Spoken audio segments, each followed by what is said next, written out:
Got it. Thank you so much for coming to our SRS talk today out of your busy schedule. I really appreciate it. We have wonderful guest speaker, Professor Nicole Dahmer, who's talk about her ongoing project about visual communication. So please join me in welcoming Professor Dahmer. Thank you.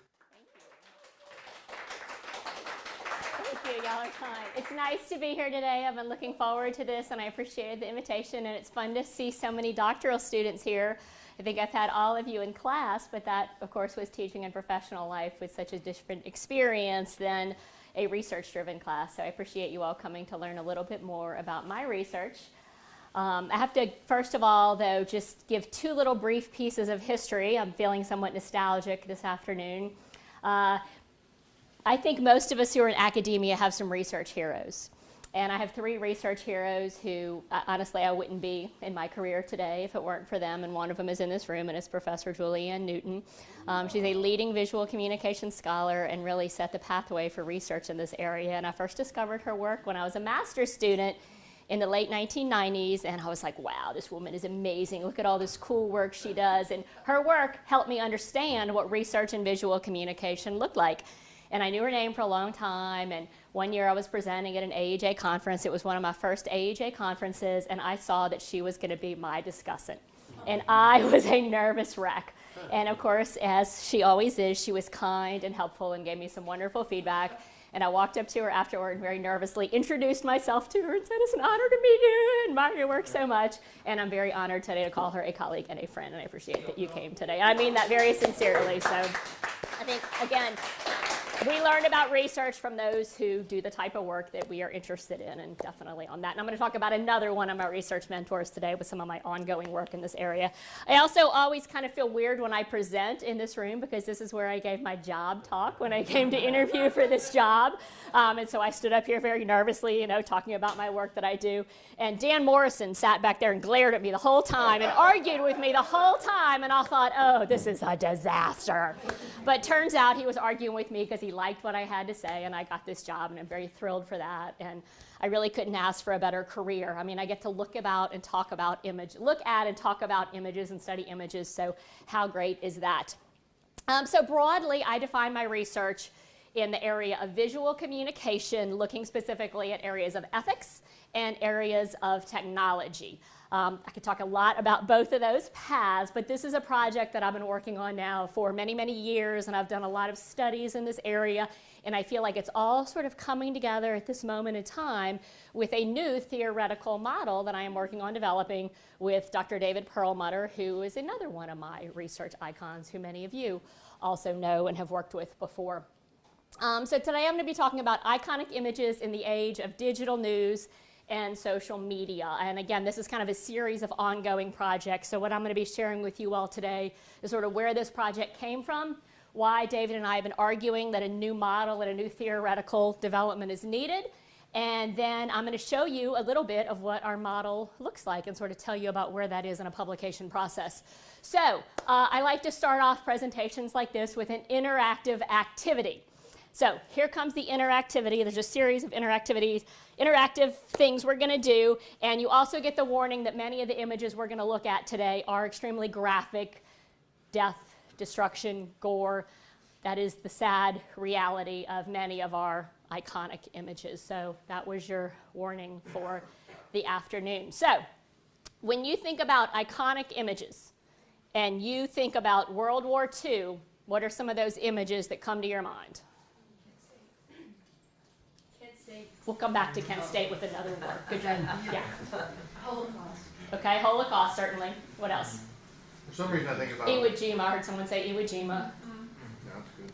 I always think about the sailor kissing the woman, but that's right after the war. Well, certainly it is part of what we consider World War II and VJ Day, right? Victory in Japan. And as someone said, Iwo Jima. The Holocaust was mentioned. Absolutely, imagery from the Holocaust is one that we think of as iconic imagery, very difficult imagery from World War II. But when we think about World War II, sort of there are these two key, very different iconic images that we most often see referenced in regard to World War II. They both symbolize victory. in completely different ways. There's also been some tremendously interesting narrative written about this piece in recent years. For a long time, it was thought to symbolize a romantic situation, and recently it's been shown to actually be a non-consensual account. So lots of great depth to all of these photos that we'll look at. But yeah, World War II. Vietnam War. Meredith? Kent State. Okay, what else? The child running down the street.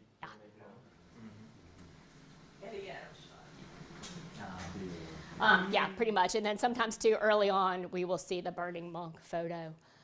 Yeah, Kent State, Eddie Adams, Nick Oot. So incredibly disturbing imagery that collectively represents visually the Vietnam War here in the United States, Western perspective on Vietnam War. This particular image that was mentioned here, Kim Phuc is, the center focus here. And this photograph really changed my life. And that's a really deep, long story that I'll tell you about sometime, and I've written about it. I also had the opportunity to meet her when she was an adult and hear her speak and interview her. And just some tremendous history, again, with this particular photograph. And just for me personally, this photograph really, again, had a very sort of deep place in my life, both personally and academically. So yeah, absolutely iconic imagery from the Vietnam War. Oklahoma City bombing. Certainly a less known event, more like a day as opposed to an ongoing conflict. The framing of the building. We do see the building, right? That dismantling of the building and kind of that front half of the building in rubbles. But yeah, the firefighter and the baby is often that human element that we think of. Firefighter and the baby, absolutely. There's some, again, great history with this story. This particular photograph was actually taken by a citizen photojournalist who just happened to be nearby, heard the explosion, grabbed his camera, ran to the scene, and got the iconic photograph of the Oklahoma City bombing. Some interesting narrative here, too, from the ethical perspective. One of the things we talk about with visual communication and photojournalism ethics is to what extent should graphic imagery be present in our news media? So to what extent do we have to see this dead child, this moment of suffering? What's the effect of this photograph on her mother? Versus what is that public right to know?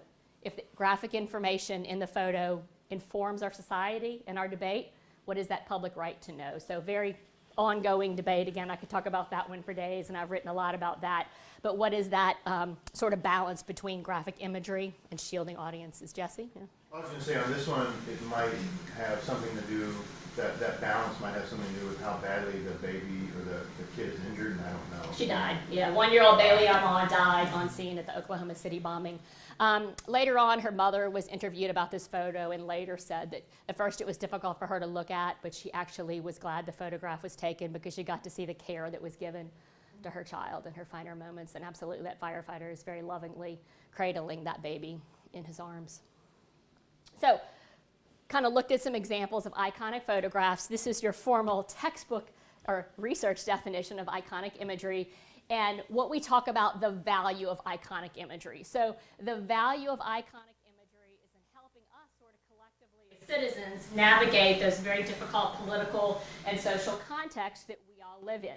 So we have sort of that shared visual collective consciousness that helps us make sense of the world. That's really that value of an iconic image. And so then kind of saying, well, what makes a photograph iconic, right?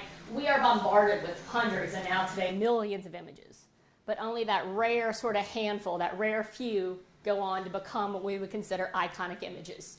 So historically in our theoretical premise that we have today, like our academic literature talks about iconic image theory and what makes an image iconic. There are generally 4 items that we look to. The first one is that the image represents a significant historic event. So it's unlikely a photo of, your family barbecue is going to become an iconic photograph, right? That photograph may be important to you personally, but it doesn't represent a significant historic event. That the public acknowledges the image. So kind of that activity that we did at the beginning of this talk, right? When you think of World War II, what images do you think of? What images symbolize or represent an event in your mind? Another important one here is that the image evokes some sort of emotion. So again, it's unlikely that a photograph of a shoe is going to become an iconic image. What emotional value is there in the shoe? unless, of course, it's the shoe from, right, some sort of horrible incident, again, representing some sort of historic event. So the image has to evoke some sort of emotion. Doesn't always have to be a horrible emotion, right? Could be joy, but more often than not, the ones that we remember are those ones that evoke very difficult emotions. And then finally, that the image is replicated across media and time. So an image that you just see once is unlikely to become an iconic image. It has to be replicated across media, and it has to be replicated across time to kind of get solidified in our public consciousness. So there's a great quote. I interview a lot of photojournalists and photo editors, and several years ago I interviewed a series of photo editors, and Nicole Fruget from the San Francisco Chronicle, who's a deputy photo editor, explained to me, she said, when you think of the Hindenburg disaster, you think of that picture on the front page, and that plays together as this complete finished thought, which is really amazing and wonderful. So again, part of what helps an image to become iconic is that it's replicated across media and replicated across time. It doesn't just appear on the front page of the New York Times, it appears on the front page of newspapers across the country and across the globe. And you see these photos play out over and over again. So in a 2020 special on the history of dirigibles or something like that, you would probably see this image, right? And again, you see these things replicated across time and across media. And part of, again, what made that image iconic was that the elite media used it in that prominent placement.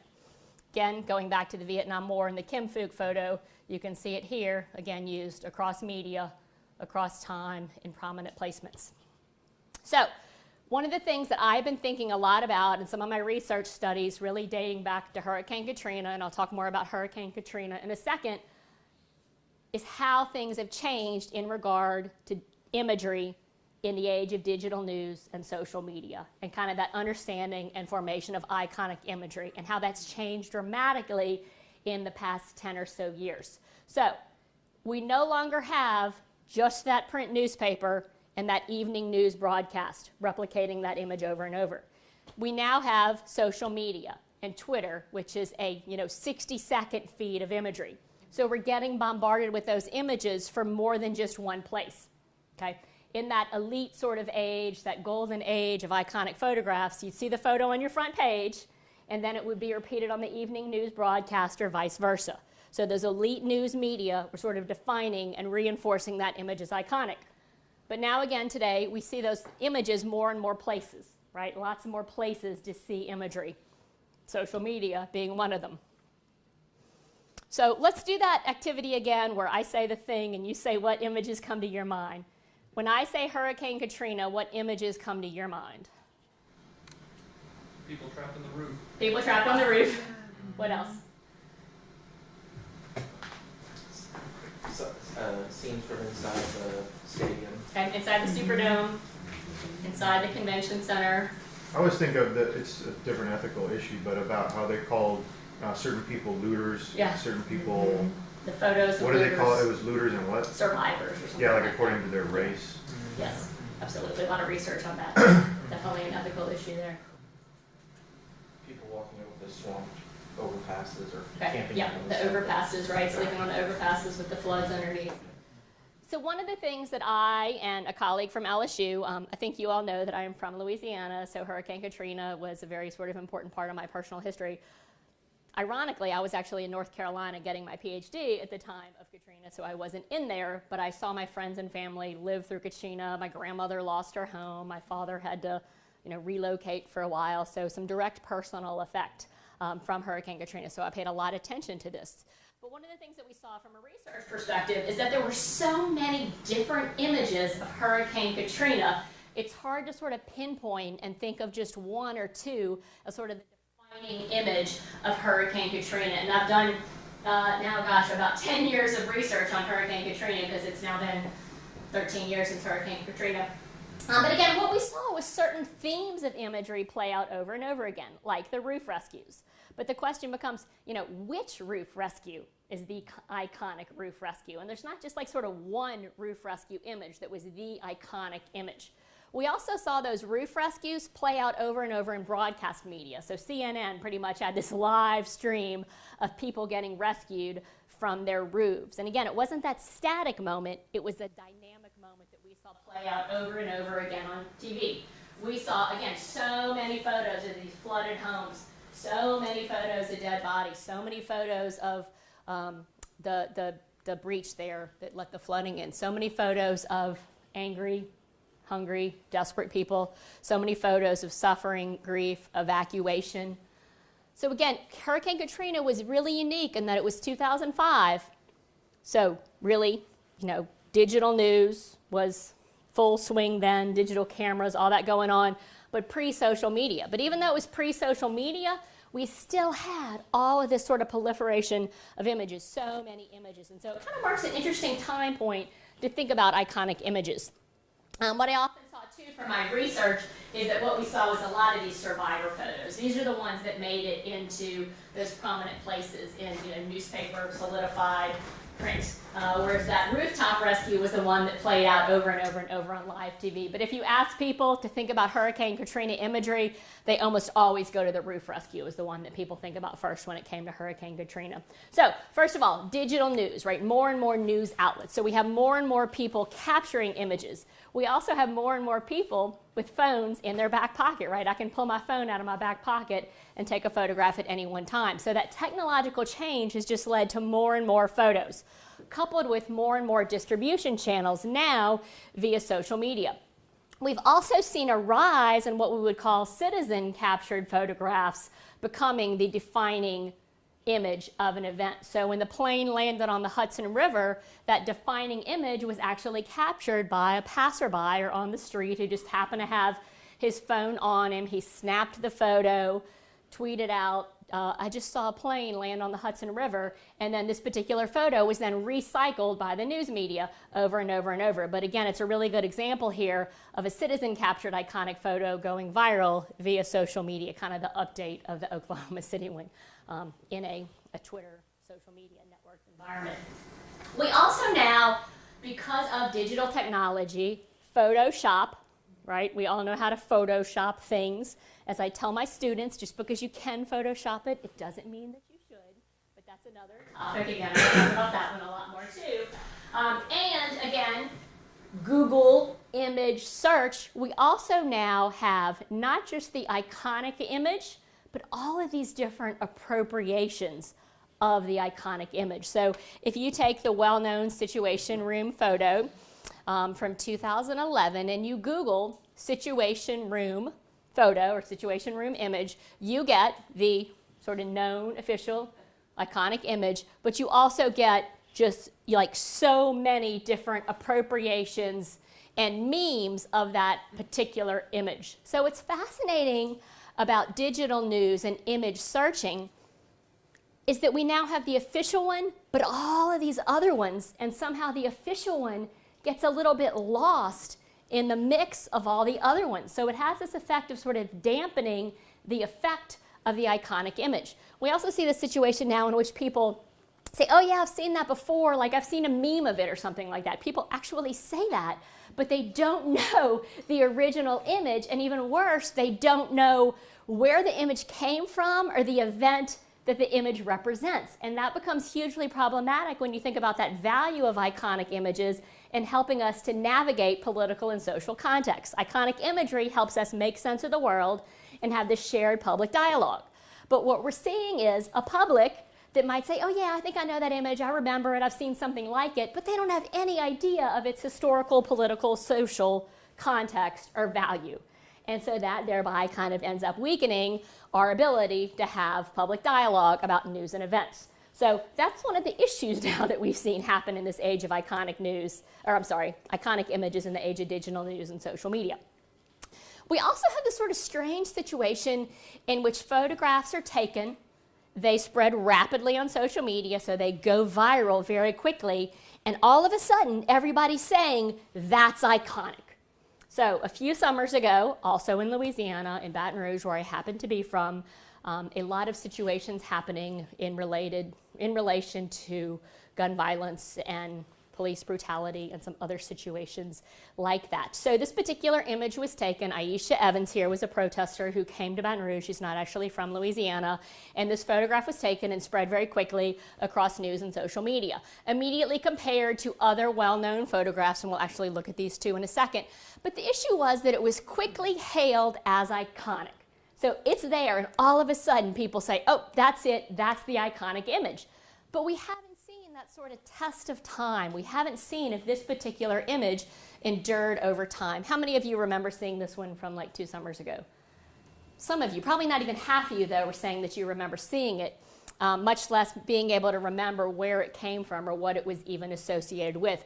But the point here is that you just can't sort of quickly say something is iconic. It's something that takes a while in a process, that replication across media and time.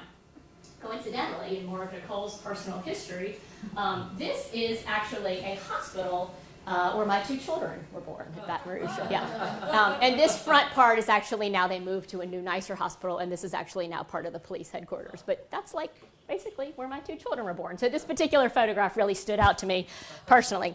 And my grandmother, my other grandmother's house actually happens to be just probably a mile from there too. So kind of that, again, the place of that image really stood out to me personally. But it was broadcast, you know, all over the place and quickly hailed as iconic. So kind of getting back to that current theoretical understanding of iconic imagery. This stuff is all still there. Okay, for the image to become iconic, it's got to represent something significant.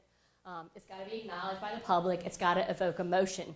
But this piece has changed. Our understanding of replication across media and time has changed dramatically in the past 10 to 15 years, is the argument that I'm making along with David Perlmutter. So what we've really been doing is thinking about this model, this definition of iconic imagery, what it takes for an image to become iconic, specifically looking at this particular piece. And I've done a number of different studies that sort of led up to this, some of which were done here, some of which, again, were done at LSU before I came here, working with a number of different co-authors on all of those. I can talk more about any one of those particular studies if anyone wants some of those details. But where we are now is building this new theoretical model in the age of digital news and social media, focusing on what this changed media equation means for iconic image formation.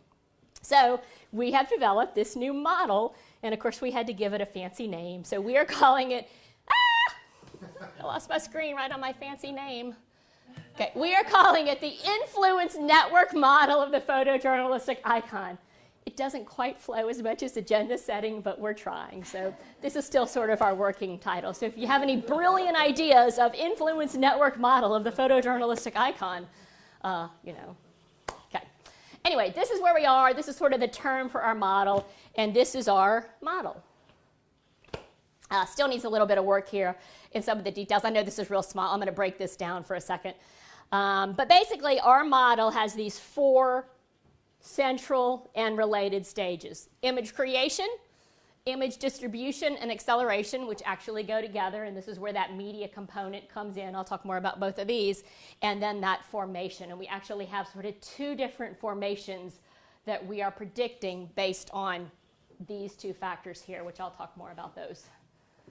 Okay, so one of the first things that we talk about is the image creation. I'm just going to talk very briefly about this. We use here the very well-known Howard Lasswell theory of communication, in which we say the image is captured by whom, in what context, and for what purpose. So we're essentially adapting that theory of communication from an image creation perspective. So there are essentially 2 ways, right, that images are captured. Typically, this is the most common sort of pattern. There's some sort of news event. The president is assassinated. JFK is shot and killed in Dallas. Big news event that then creates the image, JFK Jr. saluting his father's casket, okay, which then becomes an icon. So absolutely, let's say a well-known iconic image from the Kennedy assassination. Okay, the news happened, the image was created, it became an icon. What's less common, but that we are seeing more and more of now, is in which the image creates the news that then becomes an icon. And I'll go back here to the Rodney King beating, okay, in which the image captured by someone from their balcony, the video, led to the news, the riots, the whole story, that then led to this iconic image video of the Rodney King beating. So it's unlikely that this would have become the major news event that it was if we hadn't had the image. And we're seeing that now play out more and more in regard to police brutality because of the cameras. So really fascinating. You could do a whole lot of research just in this area here. So that's sort of where we are with the image creation. Okay, distribution and acceleration really go together, but I'm going to talk about distribution first. So historically, it was that elite media placement on the front pages of newspapers and then replicated in broadcast news and vice versa that helped to solidify an image as iconic. And of course, there were only a handful of editors making those decisions, right?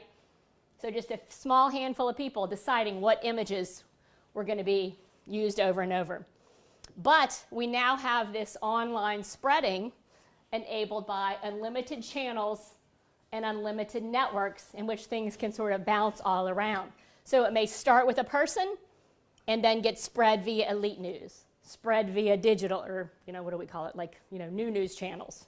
Or something captured by traditional elite media and then spread via citizens of social media. So we essentially say, this is a good line, the democracy of news created by digital news and social networks actually had this unanticipated consequence of sort of rescinding our collective visual consciousness, because now we have all these images coming at us from all these places. So again, here's the example of the Hudson picture and the Twitter tweet pic that made this image then spread across social media. Okay. So in that regard, distribution and acceleration are tied together. So distribution is how that image spreads. Acceleration is the rate at which it spreads, so how fast that image spreads. And we argue that acceleration is based on these 13 acceleration triggers, so sort of 13 factors that determine that rate of acceleration. So essentially, if an image has all 13 of these, we argue and predict that it's going to spread very rapidly. If it has fewer of those, it's not going to spread as rapidly, or it's going to be sort of more isolated in its distribution. So again, if something has more of these triggers, it's going to accelerate faster and be more widely distributed is kind of the argument that we're making. I'm not going to go through all these 13 just for the sake of time and y'all's already very nice patience and tolerance and listening to me ramble about all of this stuff, but let me just go through a few of these. So these 13 triggers, I'm going to point out a few key ones. The importance of an event. So still incredibly important. Significant historic events are likely going to lead to iconic images, right? Humankind landing on the moon for the first time is a significant historic event. I was sort of surprised and fascinated to see the front page of the New York Times today and that big giant photo of the SpaceX photo. But again, space travel still tends to be something that we are fascinated by and lend a lot of weight to from a news value perspective. But I certainly don't think that SpaceX photo on the front page of the New York Times today is going to hold the magnitude in terms of iconic value that this particular image does. We also talk about kind of that historical placement. So when you think of the Great Depression, you probably think of the migrant mother. This photo essentially stands for the Great Depression. So this photo's ability to sort of take the place of an entire event. Same thing kind of with those images of the Holocaust, right? Those sort of define that event for you very broadly. I mean, if you Google Great Depression, if you read an encyclopedia entry, if you read a book on the Great Depression, this image is likely to be very prominently featured. Dorothea Lange's migrant mother, 32-year-old Florence Henderson. The timeliness of an image. So certainly timeliness is still an important news value. This particular image, of course, went viral because, first of all, the plane landed in the river, which is pretty amazing, but it was also timely. It was happening right that second. If he would have tweeted this photo a week later, it wouldn't have gone viral. It was that it was happening right then. I talked a second ago about that Hindenburg example on that front page. Historically, prominence and frequency were two different things. So prominence referred to above the fold, A1, top of the news broadcast. And frequency meant how often we saw it. But in the age of digital news, and especially social media, prominence and frequency really become the same thing. So think about when a big news event happens and you scroll through Twitter, those images are everywhere. You can't avoid them if you're following all the news sites, right? So still that prominence and frequency, but changing those definitions from how we define them in terms of like teaching, design, and layout. Also, the fame of subjects is another one, right? Important people's images are more likely to become iconic than non-important people's images. Okay. So the fame of subjects. What's also interesting about this particular trigger that we talk about is, yes, famous people often lead to iconic images, but we also have a situation in which sort of average people are thrust into the media spotlight because of the image, and then they are sort of risen to power or authority or notoriety, and that's kind of the Vietnam War example there, right? Kim Phuc did not want to be a symbol of the Vietnam War. She did not want her life controlled by the Vietnamese government. She didn't want people to hound her and constantly take her photograph. But that photo propelled her to this place of fame because she was right there in that iconic image. This next example I actually really, really despise, but it's a really good example of what we're trying to get at here. And it's the fact that we live in this age of celebrity, right? People are famous just simply for being famous. So this was a selfie that was taken at the Academy Awards a few years ago, and Ellen DeGeneres was like, oh, share this on Twitter. Let's see if we can make it go viral. And of course it did. Right? So spread very rapidly across social media. Not in a natural way, but sort of, in my argue, this very forced, non-authentic, non-natural way.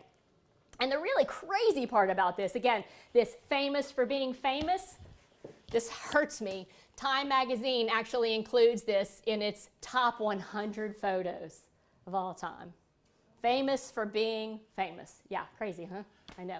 And here's that tweet just that she sent. If only Bradley's arm was longer, best photo ever. And it's been retweeted, 3 million times and 2 million likes. And that doesn't actually seem like too many by 2018 standards. But again, a few years ago, this was, for a while, it was the most retweeted photo ever. Now former President Obama owns the most retweeted photo ever. But again, Time magazine calling this one of the top 100 photos of all time. Famous simply for being famous. We also have this situation in the reality that politicians, academic elites, journalists can say which images are important. We often see headlines like this: Island Kurdi and 6 other shots that shook the world, Island Kurdi and the photos that change history. Journalists saying this photo is important, pay attention to it. That's one of those triggers, right? If important people or people in power say it's important, it's more likely going to accelerate. More and more people are going to pay attention to it. That's one of those triggers that we see. Another recent example, the horrible humanitarian crisis happening in Syria. We've seen so many photos come out of Syria, and I could talk way more about all of those images as well. But just about a year ago, the sarin gas attack happened, in which many, many children were killed in the sarin gas attack, and we saw a lot of dead babies that just break my heart. This is one of those images that we saw, and shortly after this image was taken and released, President Trump said something about,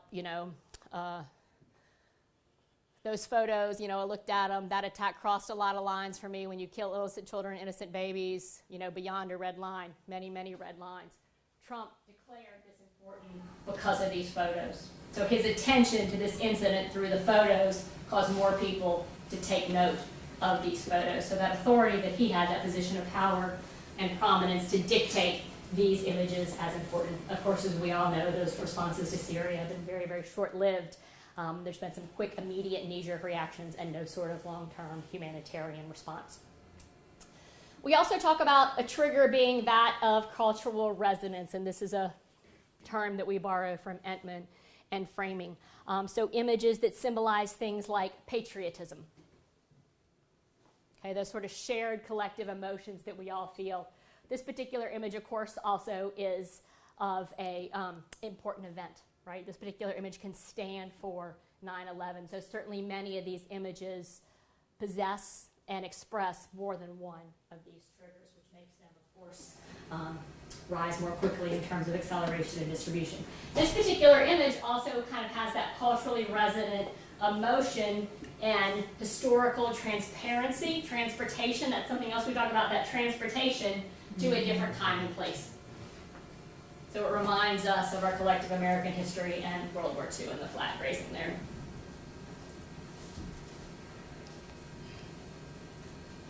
And as we talked about at the beginning of this discussion, sadly, the sad reality is that many, many photos of grief and suffering are ones that do eventually become iconic and become part of our shared collective consciousness. That shocking content, that impending death, that moment of death, this to me still remains one of the most difficult images to look at. I just went to the 9/11 Museum in New York not too long ago, and I was especially curious to see how they used this image. And I thought they used it in an incredibly respectful and tasteful way, and I'll be happy to share that story with you if anyone wants to hear more about that particular one. A little bit less depressing is the aesthetic component. Certainly beautiful photos are more likely to become iconic photos than not beautiful photos. The first time we were able to see and visualize the whole earth, something very otherworldly, of course, and mythical and aesthetically gorgeous about that. But, sort of ironically, there are often aesthetic sort of elements that we might, take issue with in photos that become iconic. And the most well-known example is from Kent State in the philo photograph of Mary Ann Basiccio. I hate to sort of say anything negative about this particular moment in time or this particular photo, but it's often cited as having that disturbing element of that pole sort of coming out of the top of her head. In a photojournalism 101 class, you'd say, oh, well, position the camera such that a pole doesn't protrude from the top of someone's head, right? We would teach that in photojournalism classes, right, or broadcast classes. But the particular weight of this moment and all those other triggers is one that we often outweigh sort of that aesthetic, perhaps, concern. And that's one that, I think most people wouldn't actually notice. But here's a little trick for you. If you're ever looking for this photo online, look for the pole. If it's missing, it's not an authentic one. It's been edited. Look for the pole. That's a telltale sign as to whether or not that photo has been edited. Okay, which then finally brings us to the formation of the image, that image becoming iconic. And so what we argue is the more icon triggers, the more frequently it's shared via elite media as well as the citizens of social media, it's going to have this mass sharing.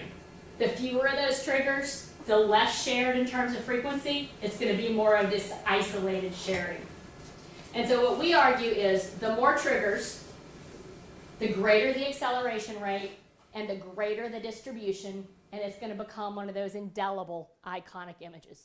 If it has fewer icon triggers and less sharing via distribution of social media, it's what we call a fleeting hyper icon. So something that sort of rose to fame very quickly, was sort of everywhere for a day or two, and then it disappeared just as quickly as it came on the scene. So I just want to close here with a few other images. Some of these represent that indelible iconic image, right? Dan Morrison, my colleague here at the School of Journalism, argues that this is the only photo in the world that ever made a difference. He said this photo changed the way people thought about the civil rights movement. The power of an image is another discussion we could have, and I could talk a lot about. This particular photo I would also argue is one of those indelible icons. In many ways, because it happened at the height of 24-hour news and cable news, and this image was played over and over and over on cable news, and even a little bit of video clip of it. Kind of 1989, the height of the cable news movement when it kind of came to fame. This particular image is less well known, but certainly when you think of the Gulf War I, this is the image that most people are going to say, David Turnley's image of the soldier crying over his friend.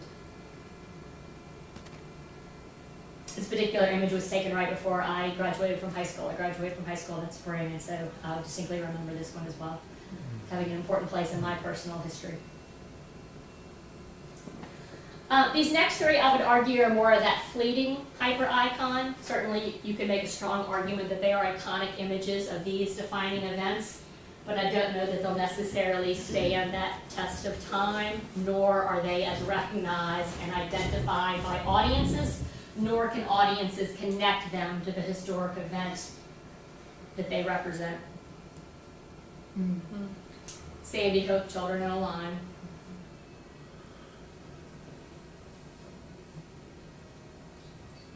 And the Boston Marathon bombing, Charlie Krupa's photo.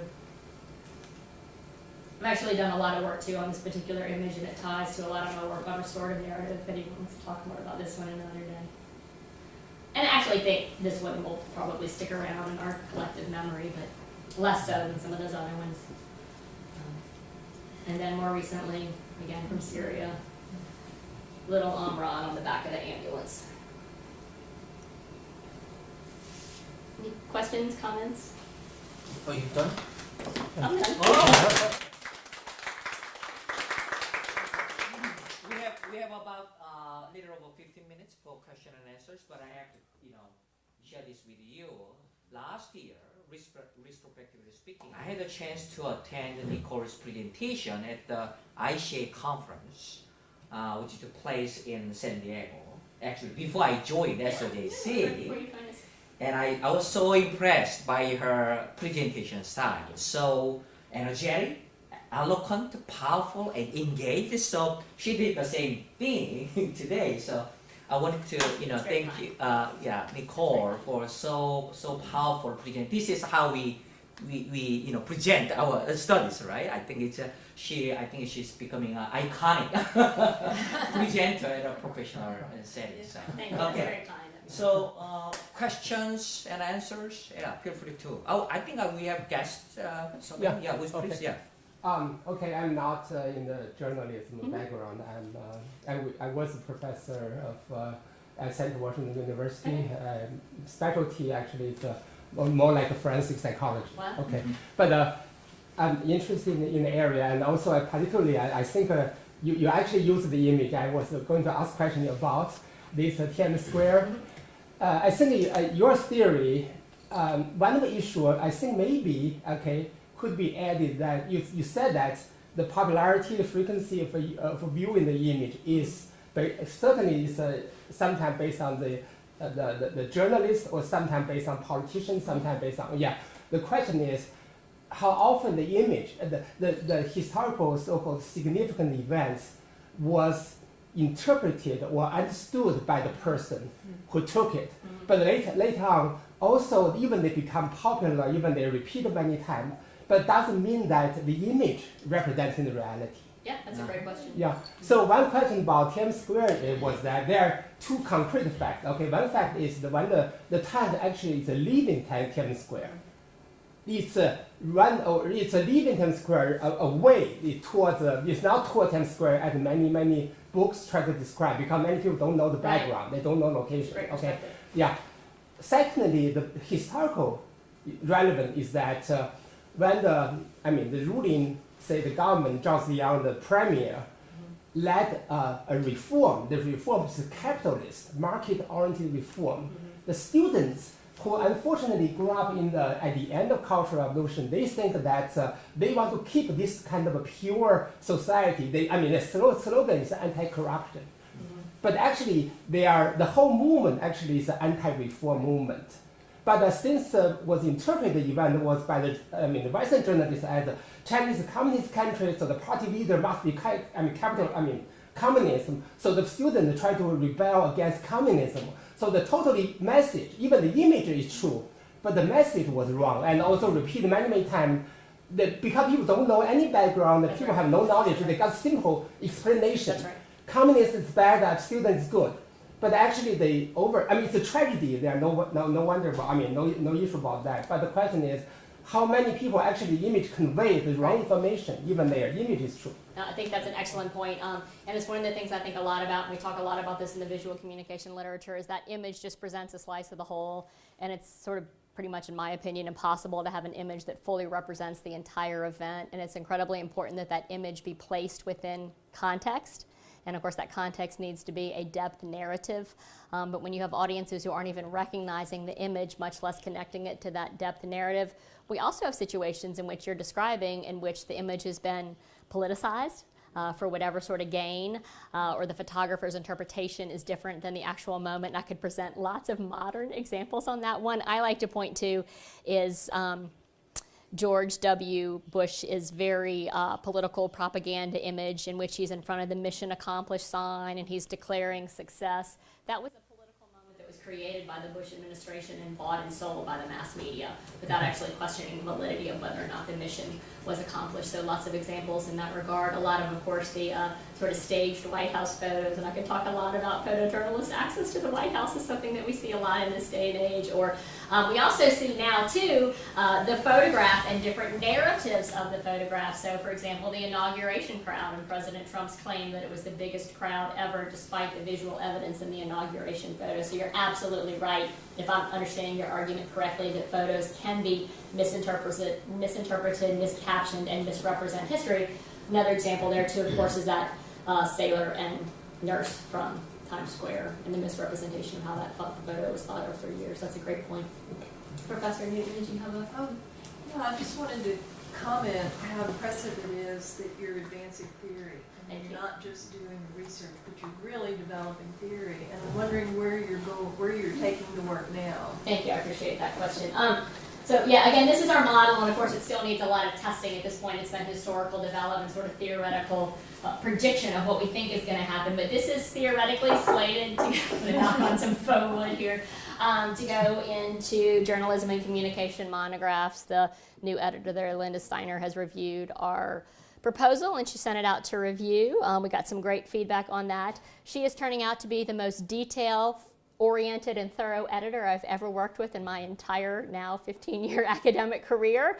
So this is taking quite a long time, but she's had some tremendous feedback and insight, and she still is telling us that she wants to publish it in journalism and mass communication monographs. So we are moving toward that direction. So that's the goal for that piece. And I'm actually now thinking a lot, too, about what comes next in terms of theoretical development. And I'm getting really excited about this next stage. I want to do some sort of social network analysis that looks at how images spread online. So that's kind of where I'm thinking about testing this now and moving forward. Thanks. Yeah, great presentation. Thanks.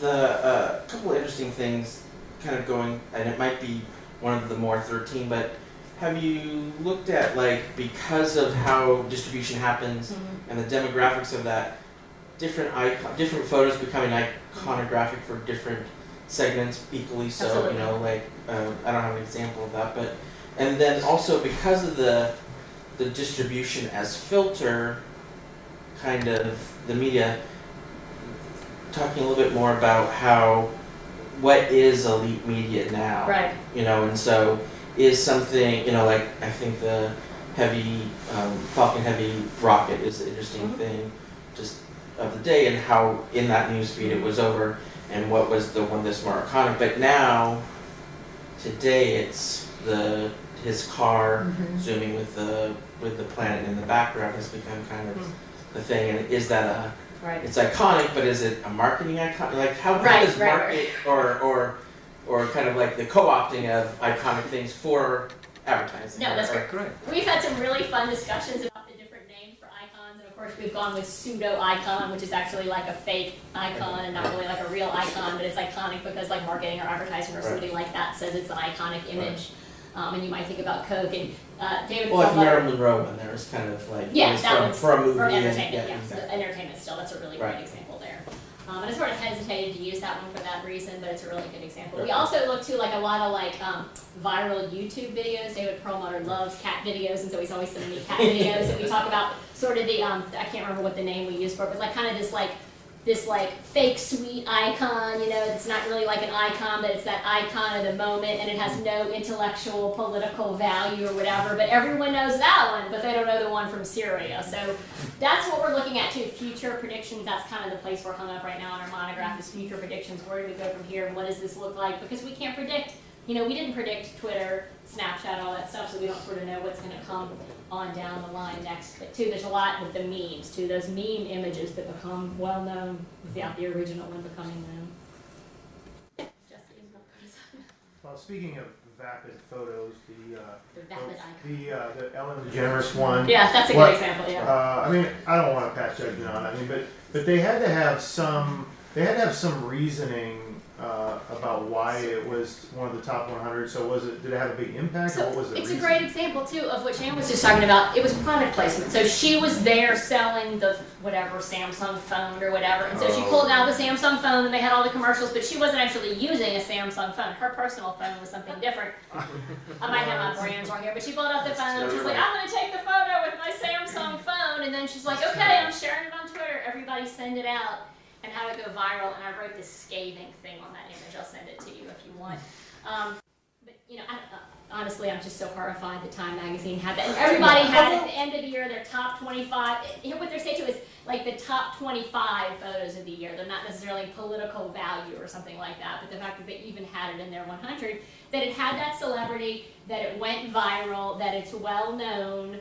It had famous people, it represented the Oscars, but it's all product placement. Absolutely what Shane was talking about. It's a perfect example.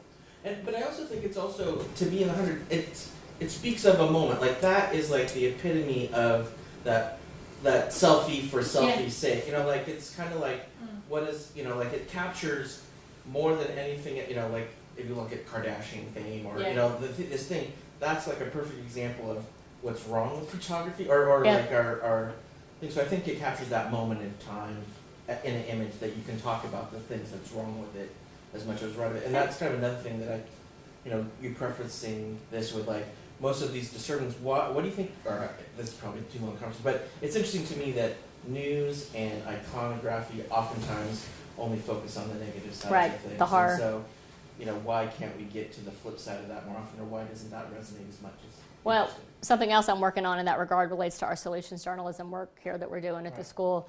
And do we have any sort of solutions, positive images that we could say are iconic in their own right, or is it only sort of, and certainly there are some, but there are very few, and what that might look like for models. Something else I've been interviewing photojournalists about right now, and this is my current set of interviews that I'm actually working on with doctoral student Caitlin Bain, is so Jason Wamsgams, we talked to him last week. He was here. He documents gun violence. He takes these horrific images of death, shattered lives.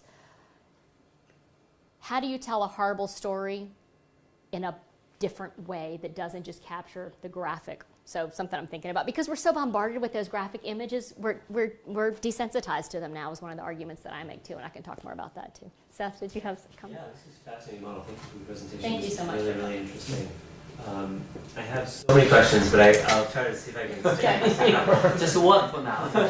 I'll take some notes. We'll talk later. I think one of my questions, I feel like some of the underlying factors here are economic in terms of thinking about issues of surplus and scarcity. Interesting. Right? I mean, like, part of the reason that maybe those things were, so if you think about kind of going from a scarcity media environment to a surplus environment, from where taking and distributing photos was very difficult to where taking and distributing photos is very easy, where having an angle on a scene is likely to be only had by one person versus an angle likely to be had by 50 people. Right. And so, it's now like, because I think what you're suggesting is that we seem to not have as many quote unquote iconic images because sounds like in large part because of abundance. Yes. We had too many images. We have a surplus, and therefore we don't know which one to identify as the best. And I think that, and then getting back to what you said about memes too. Thinking about where that fits into this whole arrangement, right? How a photo takes on a whole different valence, because of memes, and it actually becomes more famous over time because of how it is used in memes versus how it was ever intended originally. And I'm also thinking about non-news events like the Obama Hope poster, right? So that is now an iconic photo.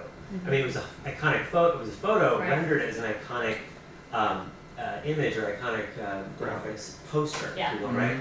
And so I guess kind of related to that would be, I think what's fascinating is the extent to which communication today is, we've always used visual stand-ins, but of course in the era of emoji, we use visual stand-ins for many more things than we did before. And so is there such thing as iconic emoji, right? Or like, you get to a point where, the line between, photos and animation blurs to the extent that, now basically images stand in the place of events or stand in the place of text. Yeah. They stand in for something else. And so you communicate. I mean, I think Instagram is a good example of this, where Instagram is just photos standing in for for a lot, but with very few words. Right. And then related to that would be the use of emoji. So I think that there's a lot maybe to be done in terms of connecting this with larger developments in art and design and like user interface like UX and with devices today. So there's lots of cool ways to connect this. I think with a whole lot of other things happening. But this is Absolutely. There's great thoughts. Thank you so much. And I could talk a lot about those, all of those sort of individually. The one that kind of jumped out at me to share with you all is one of the arguments that I've been making too is, right, we have so many mass shootings. We have so many terrorist attacks. And it's like, what image do you choose to represent that event? Do you choose the body bag? Do you choose the tear? The tearful, shocked onlookers, the people hugging? Do you choose the vigil? Do you choose the signage? Do you choose the police tape? The ambulance, right? Those all start to blend together. And one thing that I thought was particularly interesting after the horrific Paris attack back in 2015, and I kind of talk about this in this blog post, is we actually saw some beautiful imagery in terms of illustration come out of that event from some newspapers across the globe, and I looked at that a lot. But what I also saw too was we saw this particular illustration everywhere, and I think that's a really great example that I would argue that this particular illustration represents that Paris terrorist attack more than any one image from that event does. So that's a really good example of what you talked about. Some of the most, this question would be like, what's the iconic image of Trump thus far, right? I mean, again, it's an example where there's so many images that it's hard to like identify a new one. However, a lot of news magazines have been using illustrations. The Economist had The Economist has been, I think, has been ahead of everybody on this. I mean, they've had some amazing illustrations, but the New Yorkers had some very good ones. I mean, almost do. And I think the illustrations may end up being more lasting than a lot of photos. I think that's an interesting point too you made about the camera angle. There's actually a couple of images of the JFK Jr. salute, and I've looked at a lot of those from several different perspectives, but there is that one that we tend to think of more. But another example that I use here, if you can stand for me to share one more example here right now. If anyone needs to leave, of course, feel free to take off. I'm trying to remember where I wrote about this.